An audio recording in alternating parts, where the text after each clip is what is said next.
What is up, suppers? It is Dives, Mr. Crockpot on Twitter. Welcome to another edition of the Suit Up Podcast. Today, we are breaking down the final four of our horror bracket.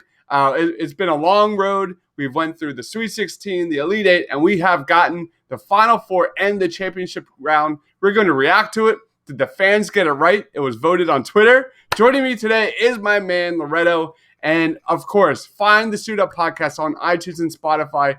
Hit that subscribe button, guys, if you're watching us on YouTube. Loretto, are you ready to suit up? Let's suit up. Let's suit up. I am Iron Man. I find your lack of faith disturbing. I want you to remember the one man who beat you. The Force will be with you, always. A king's time as ruler rises and falls like the sun. I do this all day. What's but a smile on that face? That's my secret, Cat. I'm always angry. Some men just want to watch the world burn.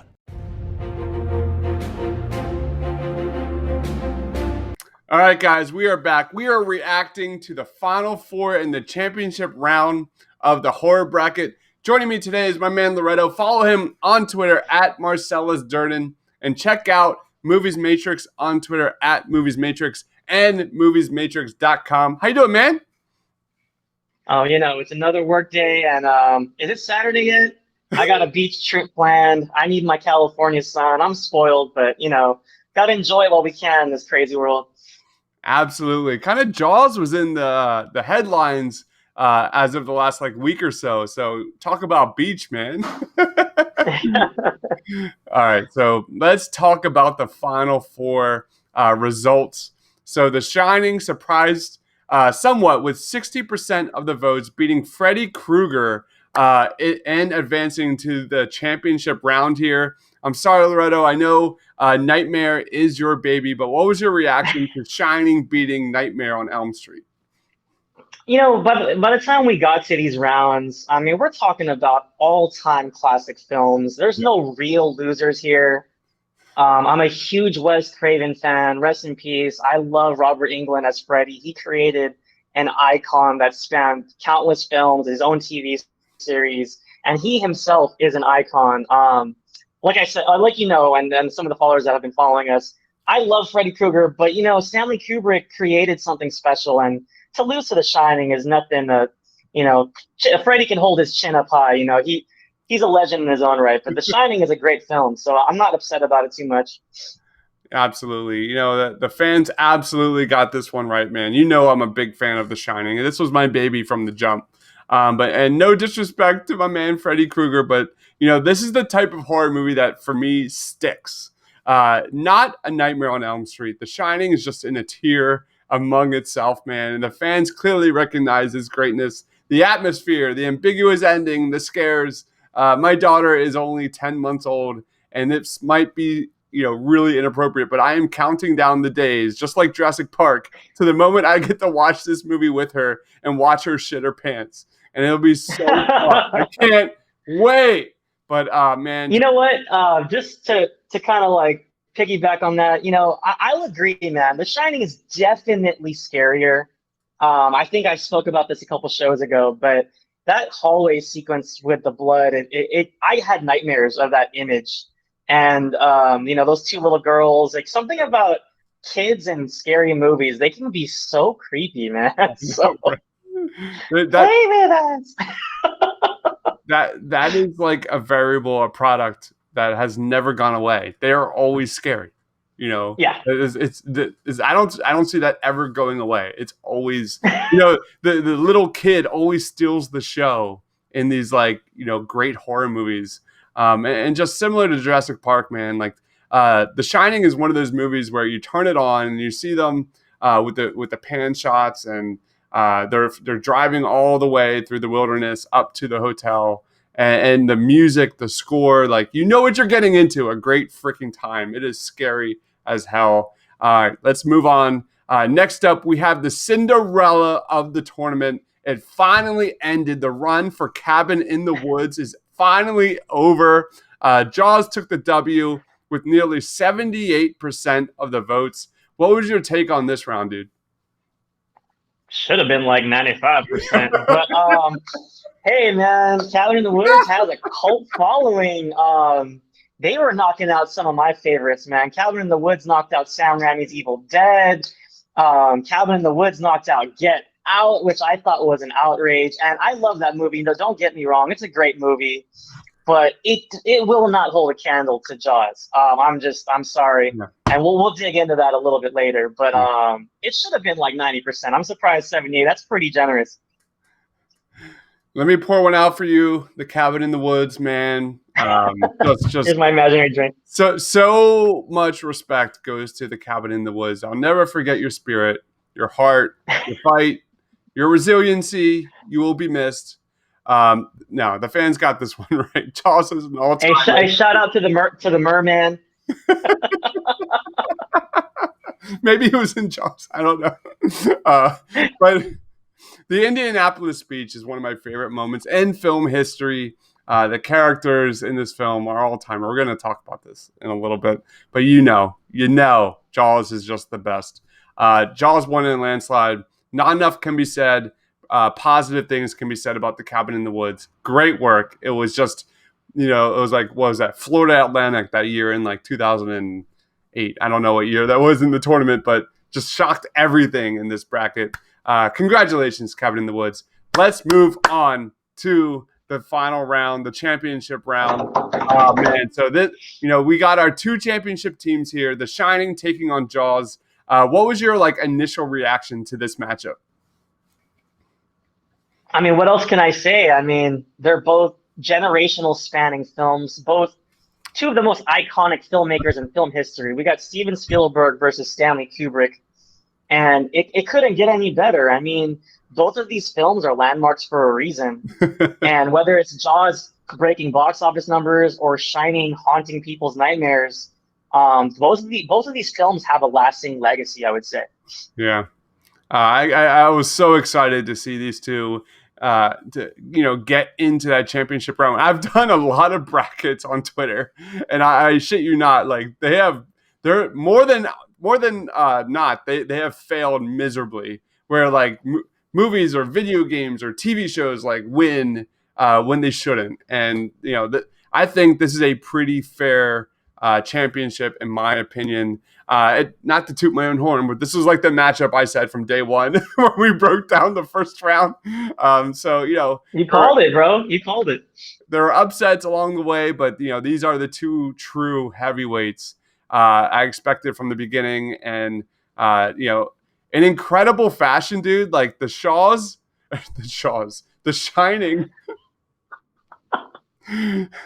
The Shining and Jaws tied at 50% in our first vote, in our first voting poll. And I don't know about you, man, but we ran a second poll, and I had no idea where this was going to go. And sure enough, Jaws won with 52.3% of the votes. What was your reaction to Jaws beating The Shining? Off bat, just to acknowledge the tie, I find that hilarious, but I'm also not surprised. I mean, it's fitting in a sense because both of these movies are so good. But to see Jaws take it, personally, I was leaning that way. And we'll dig in a little bit, but I think Jaws was deserving of it. Nothing against Kubrick's Shining. Yeah. We talked about it enough, but I think Spielberg's Jaws was definitely an achievement in film for sure. Yeah, and I agree with that. In my gut feeling, I think Jaws is overall a better film. It's the original summer blockbuster.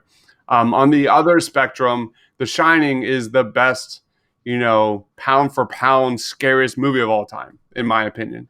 So it was a great battle. The better film won. And I'm just kind of proud that we had kind of a really tough battle to win. 52.3% went to Jaws. That is fantastic. So I'm glad that people respect The Shining just as much as people rightfully picked Jaws as the best horror movie of all time. All right, let's talk a little bit about Jaws and what made it such an important film in cinema history. Go ahead, Lo.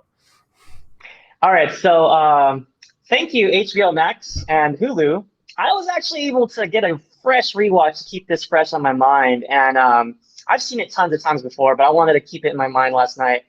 And I gotta say, man, Jaws is an interesting thing. It's a perfect storm of situational moments in cinema. For example, I believe I've seen interviews where Spielberg mentioned he did intend to show Bruce the shark more, but due to technical difficulties, Yeah. we see a lot less of him than people realize. And I think that worked to his advantage. I think the way it played out with John Williams' iconic, masterful score, it was better. Like the less we saw, the better, and it created that much more tension.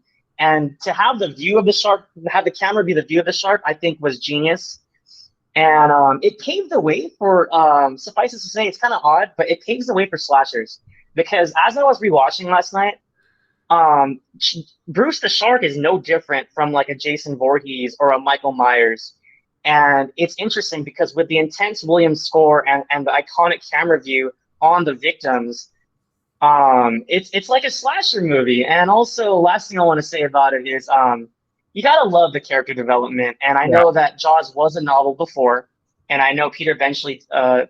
I think so. I think that's right. He did help write the script, and he also wrote the novel. So I think he did a great job with giving us some characters to relate to. Like, you got Sheriff Brody. He's a family man. And Spielberg did a really good job of just showing a life in the house of Brody. We didn't really get too much, but we got enough of it where wife's waking him up, kids are playing outside and stuff. And then we dig right in. I mean, 15 minutes in, we have 2 deaths. And the second one is probably one of my favorite cinematic moments ever. I mean, that iconic zoom on Sheriff Brody's face and that poor child. Yeah. We see the blood in the water, and he gets eaten. This is a kid, and what a risk to take at the time. People don't think Jaws is a horror film. I think, like I said, it's comparable to a slasher film, and by the time we get to the climax, it's a thrilling, suspenseful time. And Steven Spielberg, man, he's a legend for a reason, and Jaws is one of those reasons. Yeah, when I think of Jaws, I think how Steven Spielberg was so ahead of his time. This is a guy that proved that what you don't see is far scarier than anything you will see on the camera, and this proved it. And there's something to be said that Jaws set the benchmark for shark films, and it is now 2020. I think, I don't know, I could be wrong, but movies are still trying to catch up to Jaws. There's never been any movie relatedly close to what Jaws and how important of a film it was. Whether it's CGI, practical effects always wins. At the end of the day, practical effects wins, and that's just something that today's movies they just don't get, and they can't get right. And you nailed it with the character development. That was what I was going to touch on. Is this movie introduces some of the most memorable characters of all time in cinema history. The Indianapolis speech just gives me chills every time I hear it. And my second thought, I go straight to Always Sunny in Philadelphia when Charlie's making fun of the speech. Just classic. But it's been replicated. No, zero, nada. Like this movie, it has been tried and tried and tried. And no one has ever come close to making a movie like this. So that's how great the legend Steven Spielberg is. Any final thoughts on this movie? And we'll wrap it up. Now that you mention it, man, hats off to Robert Shaw, Quint. And, I've seen a lot of movies. I'm looking at the horror bracket. We've seen millions of deaths on screen. But to be honest, and this is going back to when I was younger, it was so hard to watch Quint go. Yeah. And not only was it hard to watch him go because you're rooting for the guy and you become attached to his character, like you said, he's got the great speech. It was brutal. And he has this long drawn out fight. He's slashing with a machete, and then he finally gets bitten on. He's like, oh, and it's just, oh god, you just feel for him. And it's definitely a horrifying moment, man. It's unforgettable. The horror movie bracket is wrapped up. And now we're kind of left at like, what's our next bracket, man? Well, I think are we still doing that Star Wars bracket? Because that sounds like fun. We can absolutely do that. That would. There's nothing more divisive than Star Wars these days. So yeah, and I think it'll be interesting because we have two separate ones. We have a character bracket and a movie bracket, and I think both are ripe for some intense battles and a lot of interesting debates, to say the least. yes, sir. All right. So that is Marcellus Durnan on Twitter. He is Loretto. Check him out at Marcellus Durnan. Check out Movies Matrix. That is at Movies Matrix and moviesmatrix.com. For Lo, for myself, thanks for watching, guys. Stay awesome. I am Iron Man. I find your lack of faith disturbing. I want you to remember the one man who beat you. The Force will be with you. Always. A king's time as ruler rises and falls like the sun. I do this all day. What's but a smile on that face? That's my secret, Captain. I'm always angry. Some men just want to watch the